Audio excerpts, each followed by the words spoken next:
Olá, meus amigos do campo, sejam muito bem-vindos ao canal Duas Vias, propaganda médica e acesso na prática. No vídeo de hoje eu vou falar dos 6 erros que os gerentes distritais não podem cometer para que mantenham a harmonia e o equilíbrio e a confiança do seu time. E o primeiro erro, e um dos mais importantes que eu acho, é não tratar os membros da equipe de maneira igual. E quando eu falo de não tratar os membros de equipe de maneira igual, eu não estou falando em termos de justiça, porque quando a gente fala de justiça, a gente precisa sim tratar todos de maneira igual. Quando eu falo de não tratar de maneira igual, é em relação ao comportamento, a maneira de lidar, de conversar, de comunicar, de dar feedback. Por quê? Porque cada pessoa tem a sua característica, cada pessoa está num momento diferente de maturidade na função e tem um comportamento predominante. Então, quando eu falo não tratar as pessoas iguais, o foco desse vídeo vai ser em maturidade e comportamento predominante. E quando eu falo de maturidade, eu falo de maturidade na função. Então, como eu estou falando de erros de gerente distrital, eu falo de maturidade de representante na função de representante. Então, não estou falando de maturidade na idade, tá? Estou falando de maturidade na função de representante naquela empresa, naquela posição. Então, você não pode, como gerente distrital, tratar aquele representante considerado aquele com maturidade 1, agora eu estou falando muito de liderança situacional, que você já deve ter olhado o quadrante da liderança situacional, aquele M1, M2, M3, M4, que M significa maturidade 1, quanto menos maturidade, mais acompanhamento e orientação de tarefa você precisa, e quanto maior maturidade, que seria maturidade 4, maior delegação e menos orientação de tarefa. Então você não pode dar a mesma atenção àquele que tem maturidade 1, porque aquele que tem maturidade 1 você precisa orientar, você precisa determinar, você precisa auxiliar na definição da meta, auxiliar no como, porquê, para quê. Então acompanhar muito de pertinho o que ele precisa fazer, e você não pode tratar igual aquele M4, que é uma maturidade, aquele profissional com maior maturidade que você tem, geralmente um profissional mais sênior, onde você dá a meta para ele. Esse profissional ele vai dizer o como, o porquê, ele vai traçar todo o plano estratégico dele, porque ele já sabe como vai ser isso. Ou seja, você delega. Então, no M1 você determina, orienta, e um profissional do M4 você delega. Então, não existe. Imagina você pegando um profissional maduro, sênior, e dizendo como, por quê, para que ele tem que fazer e ficar orientando. Não dá. Então começa por aí. Liderança situacional, dependendo da maturidade do profissional, você tem um tipo de trabalho.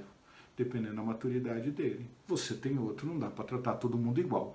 Estilo comportamental. Você já deve ter feito a ferramenta DISC, onde você tem o estilo dominante, o estilo influente, o estilo seguro e o estilo cauteloso. São estilos completamente diferentes, onde você precisa ter uma abordagem diferente para cada um deles, porque eles têm um entendimento de vida e têm um comportamento bastante distinto um dos outros, uns um pouco mais próximos, outros bem distintos, e você não pode agir da mesma maneira com todos. Então, se você é o líder, o ideal é que você se adapte ao comportamento de cada um, para que você possa se conectar melhor com as pessoas e com isso tirar o melhor de cada um deles. Então, aí são 2 maneiras de você tratar as pessoas de maneira diferente, tanto pela maturidade que elas têm na função, como a característica predominante do seu comportamento. Se você conseguir fazer isso muito bem, você vai conseguir ter sucesso e se conectar com o seu time, tá certo? Então esse é o primeiro e essencial erro que você não pode cometer, que é tratar todo mundo igual.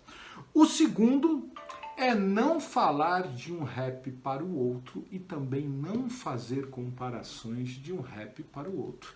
Tá trabalhando com um, não fala do outro, tá trabalhando com o outro, não fala do um. porque senão você mesmo cria fofoca dentro do seu próprio território. Não se preocupe, eles estão falando entre eles, pode ter certeza disso. Você não precisa falar de um para o outro. Esse é um ponto bem importante. Outro ponto bem importante é que você não precisa passar para eles toda a pressão que você recebe. Então segura um pouquinho a pressão que você recebe, peneira um pouquinho, eles precisam entender a situação, eles precisam sim ter um pouco de pressão, mas você não precisa despejar toda a pressão em cima do time para o time trabalhar tenso, não. Que eles entendam, que eles saibam entender que o negócio precisa acontecer, que eles saibam entender a importância de o resultado acontecer, mas que eles também não tenham trabalhado tenso, pressionado, no absurdo. Segura essa onda um pouquinho, porque você é o gerente e você tem couro firme para segurar isso. Tá bom? Esse é o próximo ponto. Não se apodere da ideia do teu time como se fosse sua. Dê o crédito. Tem um representante seu que teve uma excelente ideia, tudo. Coloque a ideia dele, dê o crédito, valorize esse representante. Isso não vai tirar nada ao seu mérito. Você é o gestor da equipe. Quanto mais esses seus representantes fizerem bons trabalhos, quanto mais você conseguir divulgar o trabalho dele para a empresa, quanto mais os seus representantes aparecerem, melhor para você como gestor, entendeu? Isso é bacana. Às vezes eu vejo... ainda tem isso, né? Infelizmente ainda tem. O gerente fica, poxa, enciumado, ele quer saber mais que o representante. Na verdade, o seu pensamento tem que ser, quando você contrata um representante, que esse representante tenha potencial para ser seu chefe. Esse tem que ser seu pensamento. Se ele faz uma coisa legal, valorize. Valorize o que ele faz, leve para frente, desenvolva e que ele seja promovido, que seja seu chefe, se possível presidente da sua empresa. É isso aí. Valorize a ideia dos seus representantes, isso é muito valorizado por eles. Aquele chefe que pega a ideia de um representante como se fosse dele, está totalmente por fora, ele perde a credibilidade com o time e fica muito, muito ruim perante a equipe. E por último e não menos importante, é que as suas atitudes elas não podem ser diferentes daquilo do seu discurso. Né? Por quê? Aquela frase que eu trago para a minha vida pessoal, ela vale para profissional e para tudo. O que você faz, fala tão alto, o que você diz, ninguém escuta. Então não adianta falar uma coisa e fazer outra. A sua equipe ela vai ver aquilo que você faz. Se você falar uma coisa e fazer outra, você perde a credibilidade com todo o time. Tá certo? Então vamos lá, só recapitulando os 6 erros que o gerente não pode cometer com a sua equipe. Primeiro, vamos lá, tratar todos iguais, né? Não ligar para a maturidade do time na função e nem para o comportamento predominante de cada um. Segundo, falar de um representante para o outro, né?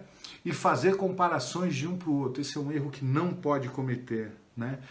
Passar toda a pressão que ele recebe para o time, isso é um erro que ele não pode cometer também. Se apoderar da ideia dos liderados como se fosse a dele sem dar o crédito, isso é horrível, ele não pode cometer.